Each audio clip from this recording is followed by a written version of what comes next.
Okay, this is chapter 6 for the JavaScript for Kids for Dummies. JavaScript and CSS.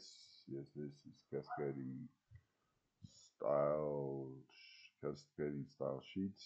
It's possible to change the way a web page looks without changing content and structure of the web page.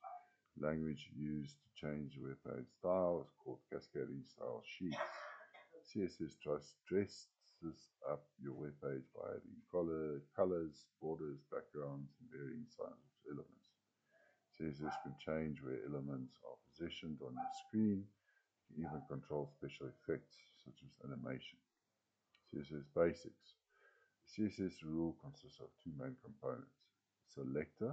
The selector indicates what element or elements the CSS rule applies to, and a declaration block. The declaration block contains one or more CSS declarations which indicate how to style the selected element or elements. CSS selectors. CSS selectors tell the web browser what HTML element and style the style should apply to. Element selectors. You get element selectors, which is select the HTML elements using the name of the element. This could be a heading, a paragraph, an image. Yeah, it's HTML elements.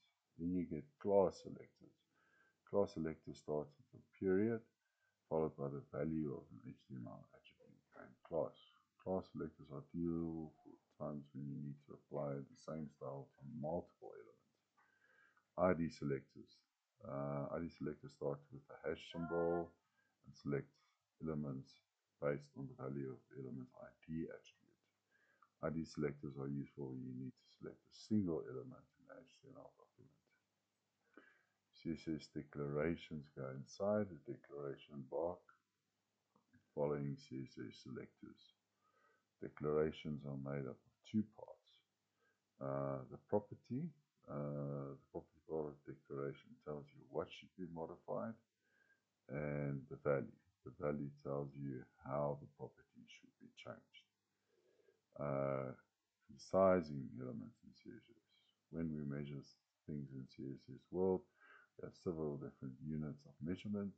These include the pixels and the percentage relative to the parent element. Positioning elements in CSS. CSS also lets you change where on screen an element will appear. Changing the place where an element will appear is called positioning an element. When you use absolute positioning, the selected element can be positioned anywhere in the head without you needing to worry whether another element in the head will push it out of the way. Okay, guys, that was chapter 6. See you again for chapter 7.